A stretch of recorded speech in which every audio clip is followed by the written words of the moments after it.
오늘 기독교 강의 두 번째 시간, 하나님의 특별 계시와 성경.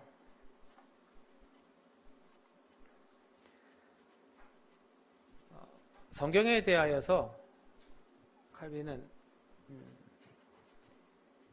하나님의 완전한 말씀, 하나님의 말씀을 따라서 사는 인간들이 그것을 묵상하고 따라야 할 것, 구분하고 있습니다. 성경을 기록된 하나님의 말씀이라고 이야기하는 것이죠. 하나의 도서, 책의 개념이 아니라 이것은 글자가 아닙니다. 이것은 글자가 아니라 하나님의 완전한 말씀이라는 것이죠.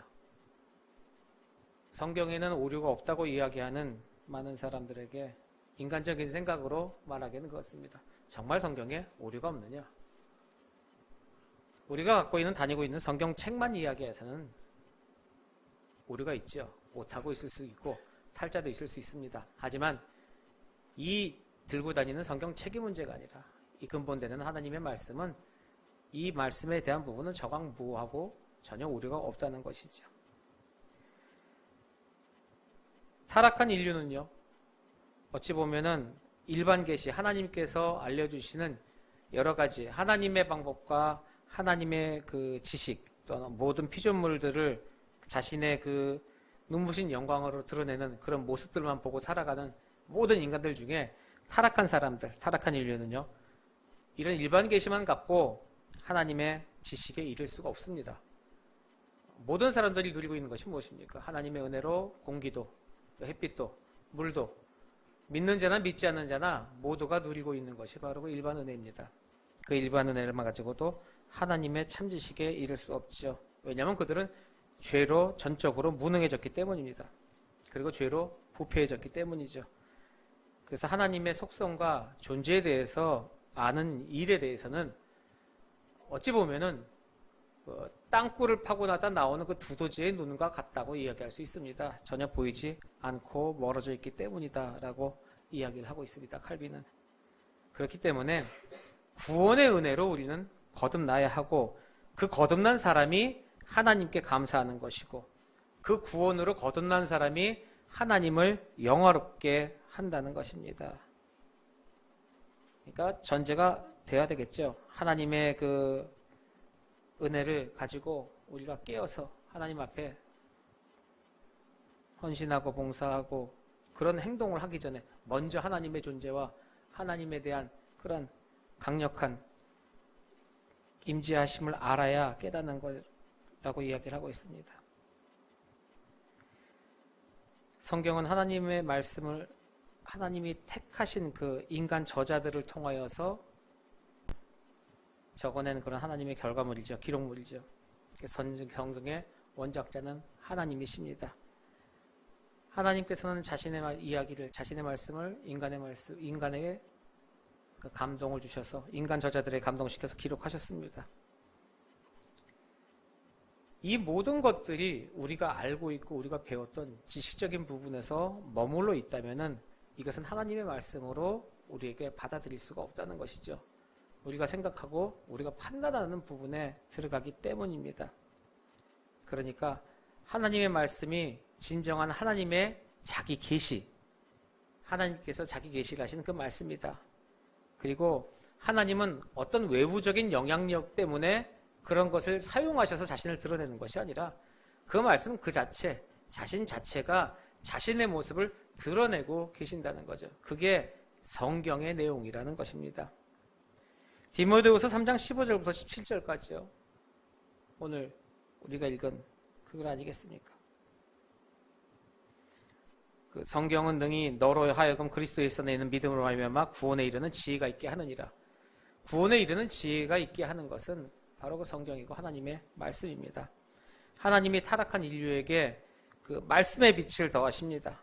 그리고 그 말씀으로 구원을 이루시고 그 구원의 지식을 얻게 하셨다는 것이지요. 구원에 이르는 믿음은요, 이 말씀을 듣는 것으로 이루어집니다. 이 말씀을 듣지 않는 자는 하나님의 구원의 역사를 알지 못합니다.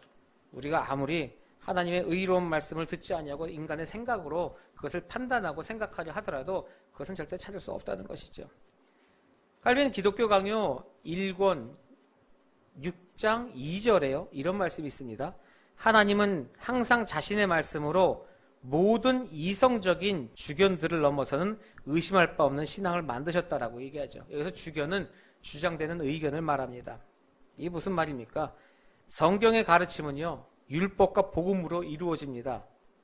성경의 제자가 되지 않고는 그 구원의 교리, 하나님의 말씀을 맛볼 수가 없다는 겁니다. 그러니까 이게 지식으로 다가가는 것이 아니라 성경의 제자, 하나님의 제자가 된 그 다음에 우리들이 깨달을 수 있다는 겁니다. 그러니 성경 공부를 많이 한다고 해서 신앙이 늘어난다? 그럴 수 있겠죠. 하지만 내 기본 바탕에 하나님에 대한 그런 말씀의 제자, 성경의 제자가 되지 않고 그것을 인정하고 순복하지 않는 마음으로 문자적으로 받아들인다고 하면은 그것은 우리들에게 그냥 지식일 뿐이지 그 말씀이 우리에게 역사하지 않는다는 겁니다. 하나님께서는요, 우리들을 위하여서 그리스도 예수의 대속사역을 시작하지 않으셨습니까? 주께서 이 땅에 오셔서 자신이 하나님의 말씀이라는 사실을 계시하셨습니다. 자신의 모든 행동과 자신의 모든 사역이 하나님의 말씀 사역의 연장선이라고 말씀하셨죠. 그리고 그뿐만이 아니라 역사 속에서 그 말씀을 다 이루셨습니다. 자신의 능력과 자신의 일을 가지고 어떤 행동을 만든 것이 아니라 모든 것이 구약에서부터 이루어온 하나님의 뜻과 하나님의 구원 사역을 완성하시기 위하여서 그 사역을 감당하신 것이죠. 그러니 말씀에 대한, 성경에 대한 우리들의 생각을 올바로 정립할 필요가 있습니다. 그냥 단지 하나님께서 주시는 교훈적인, 그냥 도덕적인 말씀이 아니라 개개인 한 사람 한 사람을 역사하셔서 그 사람을 하나님의 자녀와 하나님의 역사의 도구로 사용하시는 그런 은혜의 말씀이라는 거죠. 그러니까 똑같은 구절 한 절 한 절이 각 개인에게 다르게 적용됩니다. 태초에 하나님이 천지를 창조하셨다는 그 이야기 하나가 여기 서 있는 저에게 다르고 한 사람 한 사람에게 다가오는 것이 모두가 다 틀리다는 거죠. 문자적으로만 생각하면은 갑자기 사주, 우리가 연초마다 보는 운세 있지 않습니까? 생년월일을 보고 우리가 운세를 맞추는데 그렇게 되면은 그날 그 시간에 태어난 사람들은 모두 같은 인생을 살아야 하는 것 아닙니까? 그러면 우리가 그 성경을 그런 식으로 이해한다면 그런 사주책과 뭐가 다르겠습니까? 하지만 하나님의 말씀은 운동력이 있고 개개인에게 적용이 됩니다. 그러니 그 말씀을 듣는 순간 앞에 있는 사람, 뒤에 있는 사람, 옆에 있는 사람 느끼는 은혜가 다 다르다는 것이죠. 그러니 우리가 무엇을 합니까? 간증을 듣고 나서 저 사람의 저 은혜의 말씀 하나님께서 저렇게도 역사하시는구나. 그러면은 나에게도 저런 희망과 기쁨이 있는 역사 하시겠다라고 나가야 되는데 하나님이 저 사람에게 저렇게 복을 주셨으니 나도 저 사람처럼 살면은 저렇게 되겠지라는 마음은 분명히 틀리다는 겁니다. 다르다는 것이죠. 주께서 역사하시는 것은 하나님의 방법대로 되시는 것입니다. 그러니 그 기록된 하나님의 말씀, 하나님의 말씀이 어떻게 우리들에게 다가오고 우리가 어떻게 그것을 정의하느냐가 굉장히 중요한 것이라 할 수 있습니다. 이 하나님의 말씀은요, 또 우리들의 인생과 세상을 통치하십니다. 하나님이 주권 가지고 하나님의 통치, 그러니까 하나님을 아는 지식, 우리가 하나님을 알고 하나님을 아는 지식, 그 하나님을 아는 지식은 경건한 마음으로 하나님의 말씀을 받아들이는 것에서 시작된다고 이야기합니다. 하나님을 아는 지식이라고 해서 책을 읽고 지식을 얻는 게 아니라 우리가 경건한 마음으로 하나님의 말씀을 받아들여야 합니다. 여기서 경건한 마음은요, 하나님을 두려워하는 마음을 이야기합니다. 하나님 앞에 두려움으로 서고 그 말씀을 말씀대로 받아들이는 그러한 자세에서 시작된다는 것이죠. 또한 하나님을 아는 모든 지식은요, 순종에서부터 시작된다고 말씀합니다.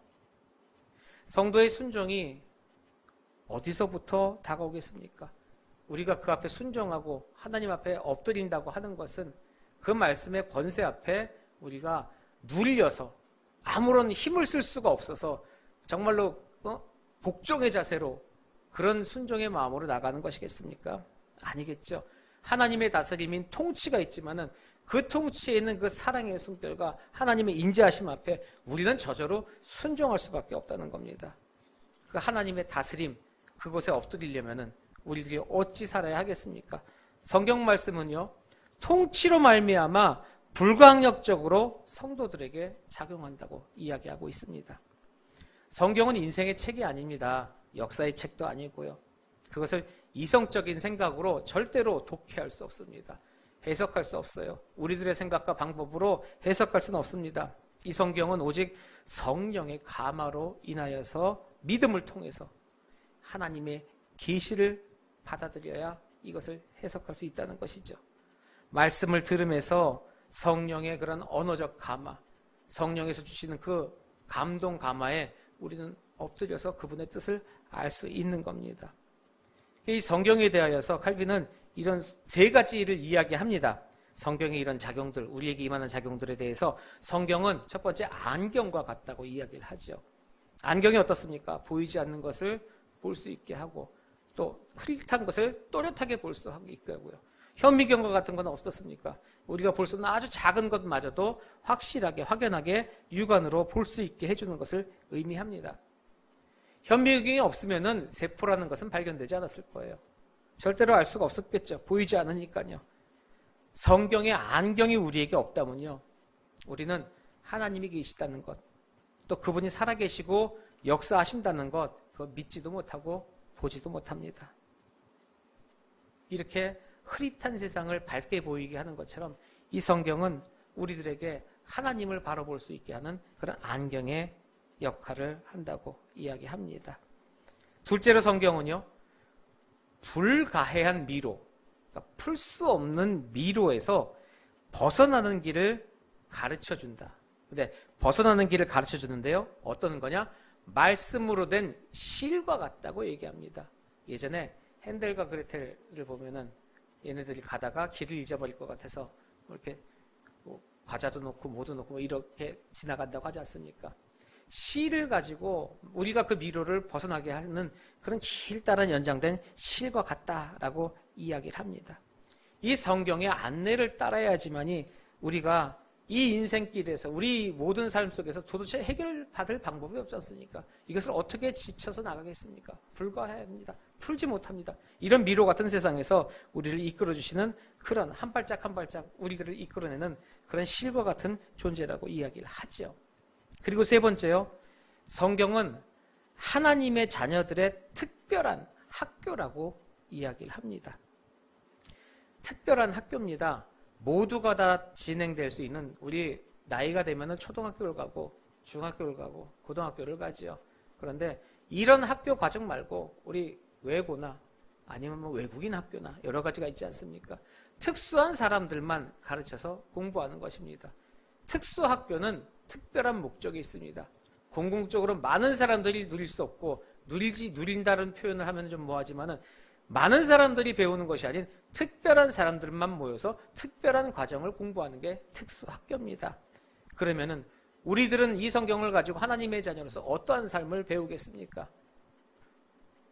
이 성경을 가지고 우리가 이런 학교를 다니는 사람처럼 열심히 배우고 있는데 우리의 배우는 내용과 세상 사람들 배우는 내용을 동일하게 생각하지 않습니까?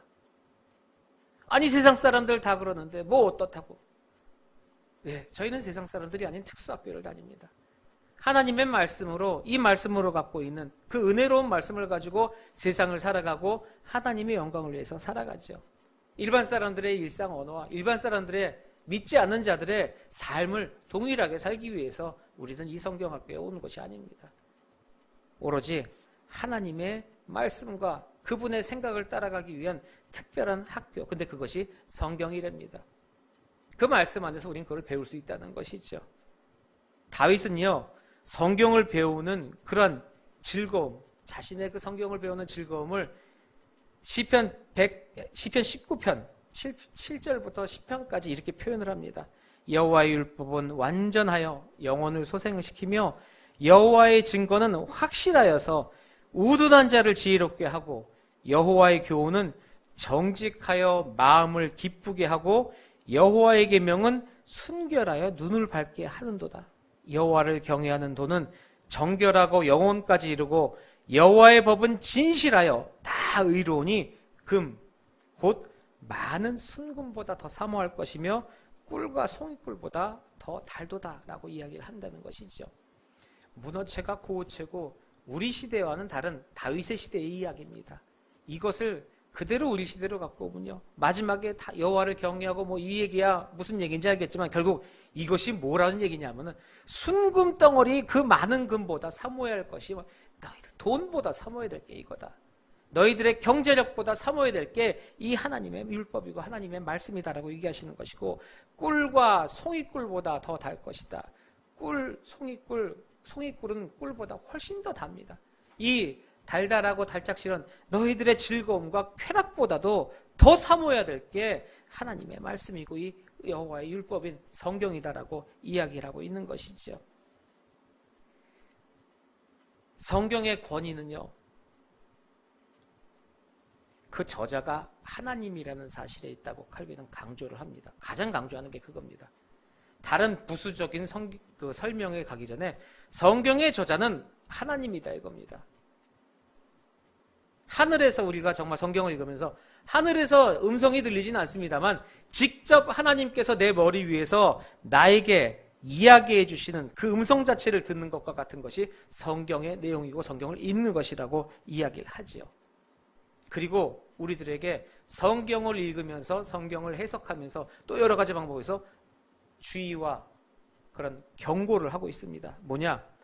성경의 권위는요, 교회의 승인이나 해석이 아닙니다. 그 성경의 기원이 오로지 하나님께 있다는 사실에서 비롯된다는 겁니다. 그러니 말씀을 말씀대로 내가 받아들여야지 중간에 설교를 하는 목사를 통하여서 이것이 왜곡돼서도 안 되고요. 성경을 읽는 그 사람에게서 이 성경이 나에게 다가오는 하나님의 말씀이 되어야 하는데 이 말씀을 통하여서 내가 그것을 곡해하고 내가 필요한 방법으로 내 의지대로 해석하는 일, 절대로 그런 일은 없어야 한다는 것이죠. 교회가 사도들의 터 위에 지으심을 받았다고 이야기합니다. 세우심을 받았다고 얘기합니다. 근데 그 교회는요, 사도들과 선지자들 위에 터를 잡았다는 것은 그들의 인성과 그들의 노력 위에 터를 잡았다는 것이 아니라 바로 교회가 온전한 말씀 위에 섰음을 뜻한다는 것이죠. 사도들과 선지자의 터 위에 세웠다라는 것, 문자적으로만 보면 그들의 노력입니다. 하지만 그 문자적이 아니라 그 내용은 무엇이냐? 하나님의 말씀 위에 교회가 서 있다는 거죠. 교리라는 것이 있습니다. 그리고 성경이 있습니다. 지금 기독교 강요도 어찌 보면은 저희들이 따르고 있는 교리지요. 잘 들어보십시오. 교리가 바로 서야 교회가 선다라고 얘기합니다. 교리가 넘어지면은 교회가 넘어갑니다. 왜요? 교리는요, 성경에 의해서 규정된 규범입니다. 교리가 만들어진 것은 성경이라는 것에 의해서 규정된 규범이죠. 성경은 교리를 규정하는 규범입니다. 그렇기 때문에 교회의 교리는 말씀보다 앞설 수 없는 겁니다. 말씀이 우선된 거기 때문이죠. 교회라는 그 품속에서 어찌 보면은 교회 품 안에서 성도들의 모습은 어린아이를 가르치는, 어린아이에게 이렇게 말을 가르치는 어머니의 모습과 같다고 얘기할 수 있죠. 교회가 하는 일은 믿음으로 이끄는 일입니다. 복음을 믿고 성도들이 믿음을 준비하도록 이끄는 역할을 한다는 겁니다. 그러나 교회 스스로가 복음을 제안하거나 창출할 수는 없습니다. 오로지 교회만이 얘기하는 것이 아닙니다. 성도들의 모습도 마찬가지입니다. 믿음을 가지고 신앙을 가지고 주님 앞에 나아간 그 말씀 그대로, 하나님의 말씀 그대로 내 가슴을 품고 내 그 말씀을 스스로 증언하는 것이지, 그거를 내 마음속에서 가공하고 또는 어떻게 그렇게 덧붙여서 그것을 전달하는 그런 행위를 할 수 없다고 하는 겁니다. 성경은 하나님의 말씀이라고 얘기하죠.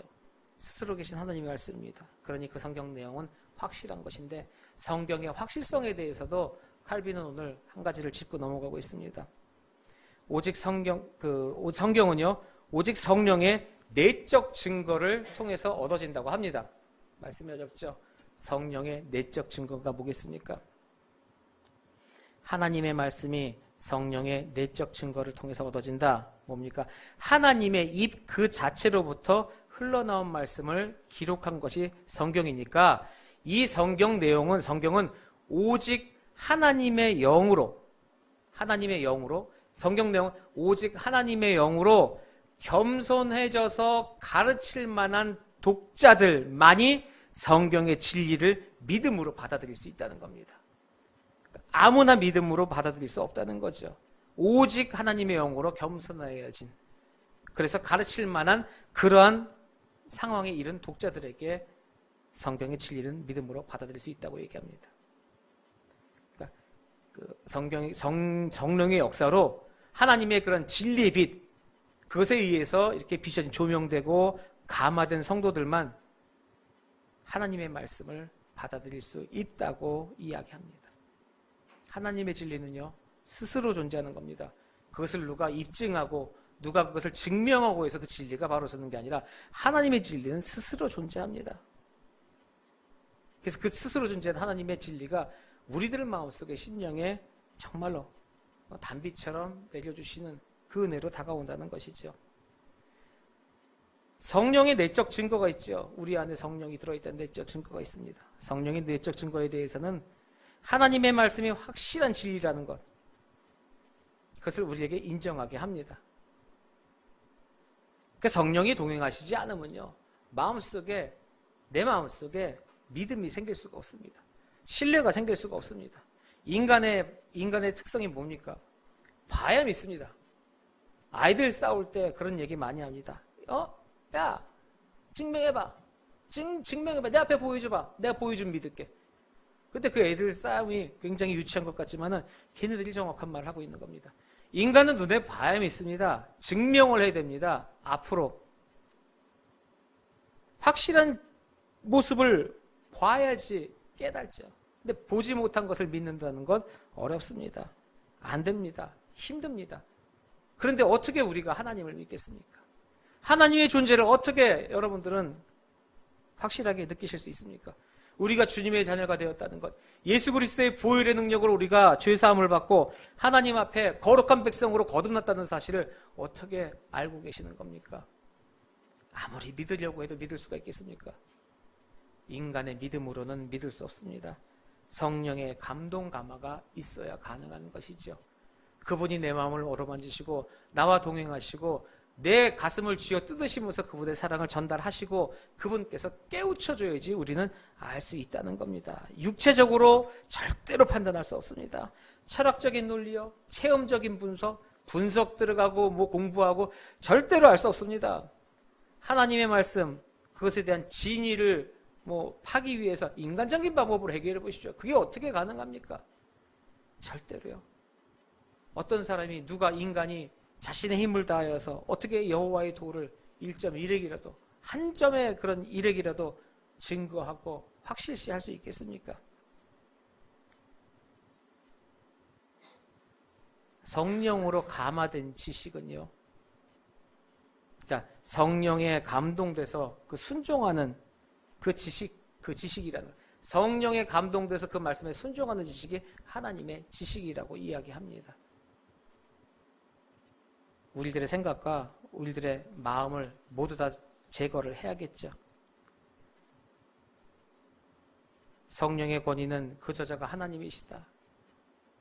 그거 그냥 계속 주입식으로 얘기한다고 그게 머릿속에 들어오겠습니까? 하나님의 말씀으로 이 성경이 존재하듯이요, 또 하나님이 스스로 존재하듯이 이 모든 우리들의 삶 속에서의 이 말씀의 확실성, 항상 우리들과 동행하시고 우리들을 깨닫게 하신다는 거죠. 가장 중요한 건 그겁니다. 성령의 내적 증거가 있습니다. 우리 안에 성령님이 증거하신 내적 증거를 더해서 순종이라는 것이 이루어지면요, 성령의 내적 증거와 순종이 이루어지면요, 말씀에 대한 확실한 주관적인 확신이 된다는 겁니다. 성경이 하나님의 특별 계시고 우리들에게 다가오는 말씀이다라고 느끼신다고 주장하신다고 또 그런 것을 따르신다, 믿는다고, 그 근거는요, 성령님이 내 안에서 감동 감화하셔야 됩니다. 끊임없이 주님 앞에 기도하고 성령님 동행하시기를 내가 원하고 기도해서 하나님께서 나에게 역사해 주시고 성령님께서 만져주셔야 되고 주님께서 나에게 가르쳐 주시고 나에게 이야기해 주시고 충분히 들을 수도 있습니다. 충분히 알 수 있습니다. 그런데 중요한 것은 그 말씀에 순종해야 된다는 거죠. 내 고집과 내 생각과 내 판단을 꺾어버리고 그 성령의 만지심에 그 어루만지심에 내가 순종하고 순복하는 그때의 하나님의 말씀, 주님께서 나에게 역사하시는, 하나님께서 일하시는, 하나님께서 존재하시고 하나님께서 모든 것의 주관자 되신다는 우리들의 신앙의 확실성이 바로 선다는 겁니다. 말씀에 대하여서 수많은 궁금증과 수많은 퀘스천들이 떠오르죠. 여러 상황 속에서 우리는 질문하고 배우고 싶습니다. 말씀에 대해서 목마릅니다. 주님, 저에게 말씀을 더 공부할 수 있도록. 가만히 한번 생각을 해보십시오. 내가 말씀을 배우고 말씀을 알려고 하는 것이 내 지식적인 부분인지, 아니면은 정말로 내 마음속에 성령 감동 감화로 내적 증거로서 가슴에 뛰는 마음과 정말 갈급함이 있으면서 이 주님의 말씀대로 내 삶이 순종할 준비가 되어 있고 순종하는 삶을 살고 있는지요. 단지 지식인지 마음인지. 오늘 하나님께서는요, 우리들에게 이러한 질문을 하십니다. 내가 너희에게 원하는 것을 너희가 아느냐라고 말이죠. 일반 계시가 있고 특별 계시가 있다고 말씀드렸습니다. 일반 계시는 모든 사람들이 누리는 겁니다. 하지만 특별 계시는 믿는 자들에게 말씀하시는 하나님의 음성입니다. 우리가 성경을 바로 알는다는 것은 우리가 특별 계시를 받는 하나님의 자녀라는 것을 깨달아야 한다는 것이죠. 그리고 그대로 살아가야 하는 것입니다. 순종하십시오. 말씀에 순종하시고 성령의 세밀한 음성에 귀 기울이셔야 합니다. 그러면은 우리는 이론적이 아니라 진정한 하나님의 말씀을 객관적으로, 주관적이 아닙니다. 그 객관적도 여러 사람들의 의견인 객관적이 아니라 하나님의 말씀으로 내 주관을 버리는 그 이야기가 객관적이죠. 그렇게 우리들의 확신을 가지고 살 수 있을 거라는 이야기죠. 하나님께서는 우리에게 사랑의 손길로 항상 다가오십니다. 그리고 항상 보호하시고 어루만지시려고 합니다. 하지만 그 손길을 뿌리친다는 것, 그것은 우리들에게 있을 수 없는 일입니다. 지금은 형상적으로 손길이라고 얘기했지만 그것이 뭡니까? 말씀입니다. 우리에게 주신 확실한 말씀이 있습니다. 손에다 쥐어주셨는데 우리가 이걸 뿌리치는 게 뭡니까? 읽지도 않고 묵상하지도 않고 이것에 대한 적용도 없습니다. 그래 놓고 어떻게 은혜를 구할 수 있겠습니까? 하나님께서 우리에게 주시는 은혜의 말씀을 항상 나의 마음으로 손에 올리셔서 항상 묵상하시고 기도하시고 이 말씀대로 순종하면서 살아가실 수 있는 그런 은혜 성도가 되시기를 주님의 이름으로 축원합니다. 기도하겠습니다.